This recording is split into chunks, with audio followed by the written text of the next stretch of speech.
అయితే మీరు ప్రవచనాలు చెప్తున్నందుకు ఉమ్. మన ప్రవచనకర్త గరికపాటి నరసింహరావు గారు ఒక పద్మశ్రీ అవార్డు తెలుసా ఆ ఉదంతం మీకు తెలిసే ఉంటది. అవును. అంటే ఎప్పుడో జరిగిన విషయాన్ని ఉమ్. అంటే ఒక 30 years బ్యాక్ 25 years బ్యాక్ జరిగిన విషయాన్ని ఈ రోజుకి అప్పుడు ఆయన ఆలోచన అంటే కొద్దిగా మెచ్యూరిటీ మైండ్ లేకపోవచ్చు, ఉమ్. ఆయన చేసిన తప్పులు ఉండొచ్చు. ఉమ్. నేనేమన్నానంటే ఈయన ప్రముఖంగా ఉన్నారు ఇప్పుడు ఆధ్యాత్మికంగా ఉమ్. యువతని ఒక దారిలో తీసుకురావడం, అంతే. భక్తి మార్గం తీసుకొస్తున్నారండి. ఉమ్.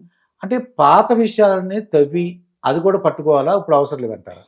మీ అభిప్రాయం ఏంటి? ఖచ్చితంగా అవసరం లేదు అండి. ఎందుకంటే ఆయన అందరికీ కూడా ఇప్పుడు చాలా ఆదర్శంగా, అసలు ఆధ్యాత్మ్యం అంటే అందరు ఎలా రిలేటివ్ చేసుకోవచ్చు అని చెప్తున్నారు ఆయన.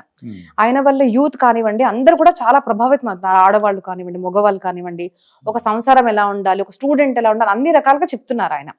సో సనాతన ధర్మం ఎప్పుడైతే పెరుగుతుందో మనం ఖచ్చితంగా అలాంటి ప్రవక్తల మీద దాడి అనేది మనం చూస్తున్నాము.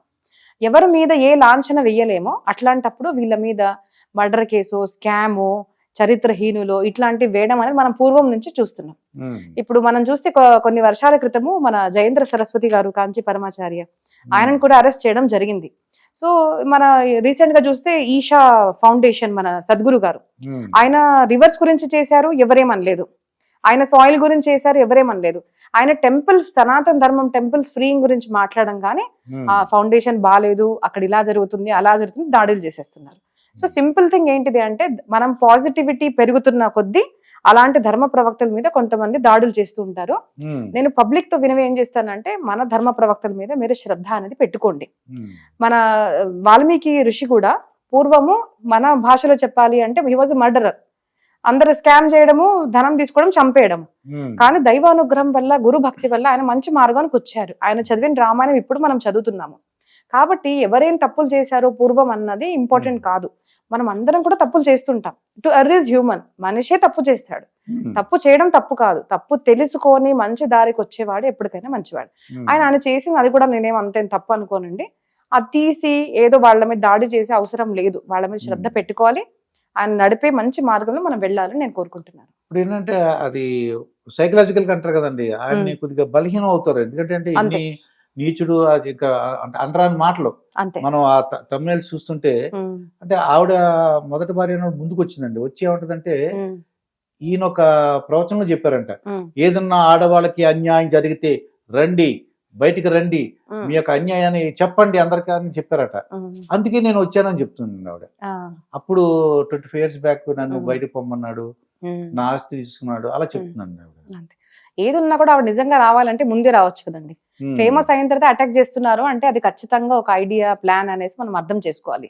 సింపుల్ థింగ్ అదంటే దీని వెనకాల ఏంటి ఉంటుంది, దాడి అంటారా, లేకపోతే ప్రత్యేకంగా మీద ఈ యొక్క అంటే ఈ హిందుత్వం మీద దాడి అంటారా, లేదా ఆయన మీద ప్రత్యేకంగా పర్సనల్ గా చూద్దామంటారా?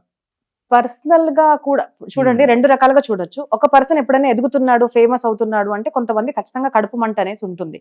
ఇక్కడ నాకు దక్షిణ భారతంలో తెలుసో తెలియదు కానీ బాగేశ్వర్ ధామ్ సర్కార్ ధీరేంద్ర శాస్త్రి గారు మీరు తెలిసి ఉండొచ్చు. సో ఆయన చాలా రకాలైన ఈ మనం చేస్తున్న కార్యాలన్నీ యూట్యూబ్ లో చూస్తుంటాం మనం. ఆయన ఫేమస్ అవుతున్న కొద్దీ వాళ్ళ తమ్ముడే ఆయన మీద మంచోడు కాదు అని చెప్పడం అనేది మధ్యలో ఒకటి వీడియో రిలీజ్ అయింది.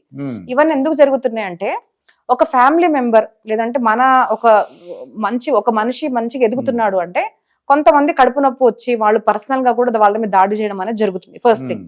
సెకండ్ థింగ్, కొన్ని సనాతన ధర్మ ప్రవక్తలు కూడా పైకి ఎదుగుతున్నారు, వాళ్ళ వల్ల సమాజం ప్రభావితం అవుతుంది, సనాతన ధర్మీయులుగా మారుతున్నారు అంటే వాళ్ళ మీద దాడి చేసేది మనకు ముందు నుంచే ఉంది. వాళ్ళని రాక్షసులు అంటాం మనము.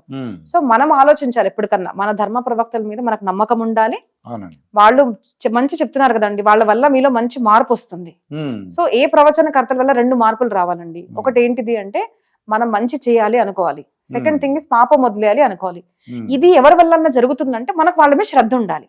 అట్లాంటి వాళ్ళ మీద ఎవరైనా లాంఛనాలు వేసినా కూడా మనం వాళ్ళని పట్టించుకోకుండా వాళ్ళ గురువుల మీద మనం శ్రద్ధ పెట్టుకోవాలి. అంతే. ఇప్పుడు ఏమంటారంటే కొంతమంది మధ్యవర్తులు ఎంటర్ అయిపోయి ఈ వీడియోలోకి నువ్వు వదిన్ని అంటే వదిన వరుసగా వదిన అవుతుంది, తనకన్నా 2 years పెద్దవాడట, నువ్వు వంచి పెళ్లి చేసుకున్నావు, ఆవిడ ఆస్తి రాయించేసుకున్నావు, ఇక ప్రవచనాలు చెప్పడానికి వీలు లేదు, నువ్వు అర్హుడు కాదని చెప్పేసి కొంతమంది పెడుతున్నారు మేడం. నేనైతే ఏమంటానంటే నిజంగా ధైర్యం ఉంటే ఎవరికన్నా కొంచెం మాట్లాడే వాళ్ళు ఉంటారు కదండి, ఒకసారి వాళ్ళని నా ముందు తీసుకురండి. నేను మొత్తం వాళ్ళ ఫ్యామిలీ బ్యాక్గ్రౌండ్ మొత్తం తీసుకొచ్చి మనం ఫస్ట్ వాళ్ళ గురించి చర్చిద్దాం. ఎందుకంటే ఎవరి గురించి మాట్లాడితే మనకు అర్హత కావాలండి. అవును. మీరు మీ అర్హత ప్రూవ్ చేసుకోండి, అప్పుడు ఆయన తప్పున్నారు అంటే మనం అందరం కలిసి ఆయన పనిష్ చేద్దాం, మనం చేద్దాం. అది ఒక సినిమా ఫస్ట్ మీ అర్హత చూపిస్తే బాగుంటుంది. ఎన్టీ రామారావు గారు మీరు ఎవరు తప్పు చేయని వాళ్ళు అయితే ముందు రాయేయమంటాడు, అంతే. మీ తప్పులు చేయని ముందుకు రండి అంటాడు, అందరూ వెళ్ళిపోతారండి. అంతే. మరి అంటే ఈ అర్హత అప్పుడు మాట్లాడే వాళ్ళందరూ కూడా వాళ్ళ మరి మీరు ఏమంటారంటే వాళ్ళు కూడా ఏం తప్పులు చేయలేదా చిన్నప్పటి నుంచి అన్నట్టుగా మీరు నాకు అర్థమైంది మేడం. అంతే అంతే కదండి. అక్కడ మీరు అన్నట్టు ఇంతకాలం ఎందుకు బయటకు రాలేదంటే ఆవిడ ఏమంటదంటే ఈ మధ్య కాలం విందంట అది తప్పులు ఎవరు ఉంటే బయటకు రా అని అన్నారట, ఈయన ధైర్యంగా ముందుకు రండి అని, అందుకే ఇవిడ వచ్చేసిందని అంటున్నారండి. ఆయన రా అనేది అవసరం లేదండి. ఆయన తప్పు చేశారు అంటే మన మనసులో ఉంటుంది కదా, ఒక వ్యక్తి తప్పుగా ప్రవర్తించారు, మనం ఎవరితో ఉన్నా చెప్పి మనం న్యాయం తీసుకోవాలి అని తనకు ముందే నుంచి ఉండాల్సింది. ఆయన చెప్పడం వల్ల వచ్చింది అంటే ఆయన చెప్పింది వింటున్నారు అంటే అంత భక్తురాలు ఉన్నారా ఇవరని నాకు ఒక క్వశ్చన్ మార్క్ అనమాట. సో ఆయన మీద దాడి చేస్తున్నారని నేను నమ్ముతున్నాను.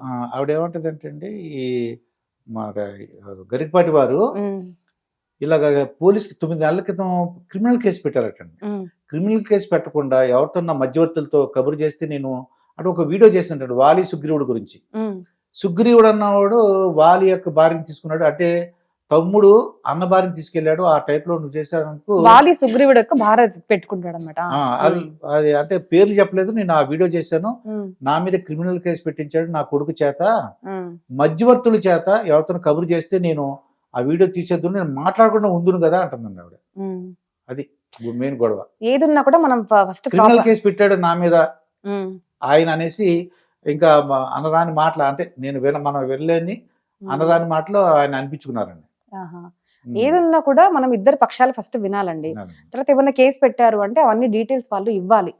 అన్ని ఎవరికి ఇవ్వాలి? ఆవిడ ఎవరైతే మీకు న్యాయం చేయగలుగుతారో వాళ్ళకి ఇవ్వాలి. కానీ పబ్లిక్ లో అనరానివన్నీ మీరు ఒక్క సైడ్ నుంచి చెప్తున్నారు, కానీ వాట్ అబౌట్ సెకండ్ సైడ్?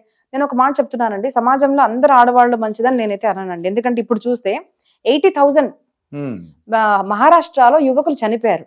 ఎందుకంటే భార్యల వల్ల వాళ్ళు ప్రాబ్లమ్స్ అనేది ఆఫ్టర్ మ్యారీడ్ లైఫ్ అనేది వాళ్ళకు చాలా. బెంగళూరులో ఒక ఇంజనీర్ కూడా అలా ఆత్మహత్య చేసుకున్నాడు అండి. నార్త్ ఇండియాలో కూడా మనం ఇప్పుడు చూస్తున్నాం. సో ఇట్లాంటివి చాలా జరుగుతున్నాయి. కాబట్టి మన సాంప్రదాయంలో కూడా ఆడవాళ్ళు అంటే అందరు మంచివాళ్ళు, మగవాళ్ళందరూ అందరు చెడ్డవాళ్ళు, లేదంటే మగవాళ్ళందరూ మంచివాళ్ళు ఆడవాళ్ళు చెడ్డ అని అనడానికి రాదు. ఏ కేసు ఉన్నా కూడా ప్రాపర్ స్టడీ చేయకుండా పబ్లిక్ ఎప్పుడు ఒక నిర్ణయానికి రాకూడదని నేను భావిస్తున్నాను. ఆవిడ అట్లా అంటున్నారు అంటే నిజంగా తనకు అంత రెస్పెక్ట్ ఉంది అంటే తను లాయర్స్ దగ్గరికి వెళ్ళి సాల్వ్ చేసుకోవాలి. కానీ పబ్లిక్ లో ఆయన డిఫేమ్ చేయడం అనేది చాలా తప్పు అని నేను భావిస్తున్నాను. మనం మాత్రం ఆయన ఆచరణ మనకు మంచి చెప్తున్నారు కాబట్టి ఆయన మీద శ్రద్ధ పెట్టుకోవాలి. కేసు ఏం నడుస్తుంది అని మనం తర్వాత చూసుకోవచ్చు. మీడియాలో అన్నిసరి హైప్ చేసి ఆయన మానసిక వేదన పెట్టిన తర్వాత అది మంచిది కాదని నేను భావిస్తున్నాను. ఇప్పుడు ఆయన ముందుకు రావాలని మనందరం కోరుకుంటా ఉంటారు, లేదంటే రాకూడదు అంటారు? ఆయన రావాలి, ఖచ్చితంగా రావాలి. మనోధైర్యం అంటారు కదండి, మనోధైర్యం అంతే.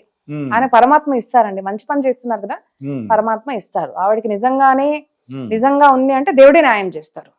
సో పబ్లిక్ లో రాకుండా ఆవిడ కొంచెం రెస్పెక్ట్ఫుల్ గా లాయర్స్ దగ్గరికి వెళ్ళి కేసు సాల్వ్ చేస్తుంటే బాగుండేదని నా భావన. అంతే.